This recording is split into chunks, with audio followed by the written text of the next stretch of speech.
Imagine your life savings losing a huge chunk of their value year after year. Seriously?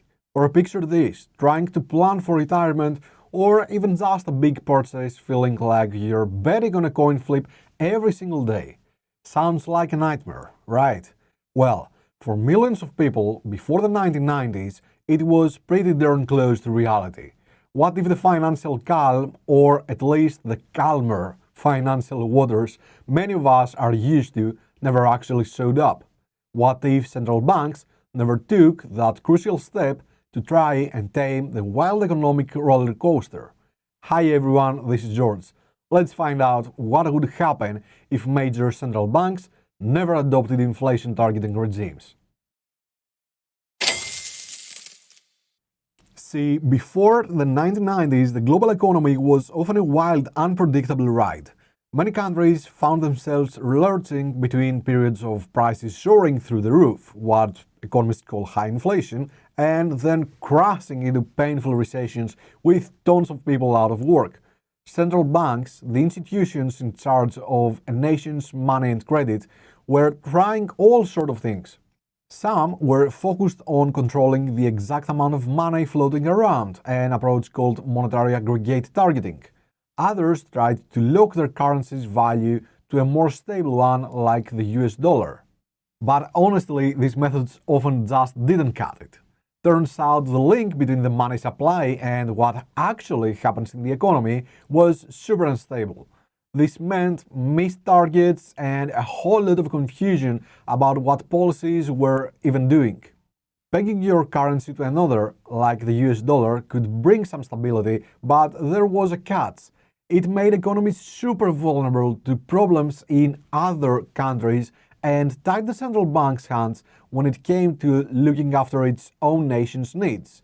It often felt like they were just putting out fires, reacting to one crisis after another instead of steering things proactively. And sometimes politics would jump in and muddy the waters even more. Then, starting with New Zealand back in the 1990s, a new idea started catching on: inflation targeting. The idea was pretty simple actually. The central bank would publicly announce a specific target for inflation, usually a low, steady number like 2%. Then they would use their tools, mainly by tweaking interest rates, to guide the economy towards the target. This was a game changer, promising a clearer, more accountable and much more predictable economic scene. But what if that big shift never happened? What if central banks all over the world had just said nah to inflation targeting and stuck with the old playbooks that frankly weren't working too well? Well, for your wallet, this alternative world, yeah, it would probably be a whole lot rockier. Imagine trying to save up for a house when inflation is all over the place. Maybe 5% one year, then suddenly jumping to 15% the next, then dropping, then maybe shooting up even higher. The actual value of your savings would be consistently under attack. Thinking about taking out a mortgage or a business loan, that would be a massive gamble, with interest rates swinging wildly as central banks chased confusing, ever-changing goals. And what about job security? Much shakier. Businesses would have a terrible time trying to plan or invest when the economy is just booming and busting all the time. A bit like the great inflation nightmare of the 1970s. The cost of your everyday groceries could change dramatically from week to week, making budgeting an absolute headache. Global markets would pretty much mirror this chaos. Without a clear promise to keep prices stable, nobody would know what to expect from inflation. Businesses would think twice about making long-term investments if they couldn't predict future costs or what their earnings would actually be worth. Trading and investing internationally, that would have been way riskier as currency values would swing wildly without that steady hand of predictable money policy. You might have seen countries constantly trying to devalue their money just to get a trade advantage, leading to a much more chaotic and untrusting global money system. That old money supply targeting trick, it probably would have kept on failing since that link between money supply and inflation was so hard to pin down. Trying to peg exchange rates might have made a comeback, but that would leave economies wide open to crises from other countries, the spillovers. And central banks would have less freedom to fix problems at home.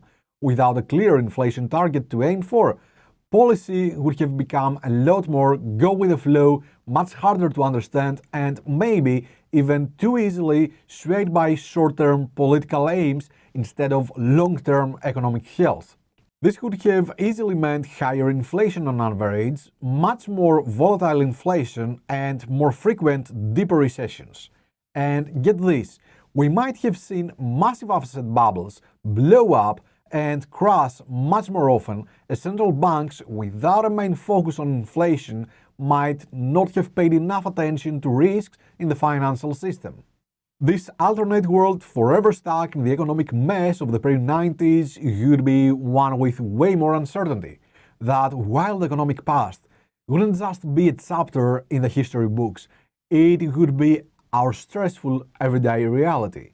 Your daily financial life would be a constant fight against your money losing value and the economy swinging like a pendulum. Now, inflation targeting isn't a perfect system, far from it. Economists still debate its finer points and look at other ideas, like nominal GDP targeting. But when it was widely adopted, the big idea was to draw a line under decades of that kind of uncertainty. The goal was to create a clear, open framework that could give people and businesses the confidence to plan for the future. Our little trip through this what if suggests that without its change, our financial lives and the whole global economy could be a lot more chaotic. It's a pretty stark reminder of just how vital and often invisible the whole money policy thing is in shaping our world. The relative calm most of us have experienced, even with its own bumps in the road, might just be because we learned some hard lessons from that wilder past.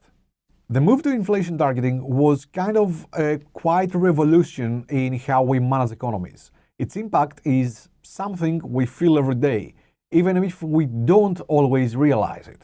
By imagining a world that never made that turn, we can get a better sense of the tricky balancing act central banks try to pull off, and the huge ways their decisions, or lack of them, can shape the way we'll all live. Do I agree with inflation targeting regimes? I can say that I totally agree. Major bubbles were created and burst during this policies era. In fact, inflation targeting can contain bubbles, but only if interest rates are not ridiculously low for a prolonged period. Although I cannot say that I disagree either. For me, an optimal strategy lies somewhere in between. Yes, inflation targeting is a powerful tool, but targeting GDP and unemployment simultaneously is great and more humanized alternative as well. So what do you think? How different would this world without inflation targeting be? Let me know in the comments below. And if you found this trip to an alternate economic past interesting, please give this video a like, subscribe for more explorations of what shapes our world, and hit that notification bell so you don't miss the next exploration of big what ifs. See you all in the next video. Bye bye.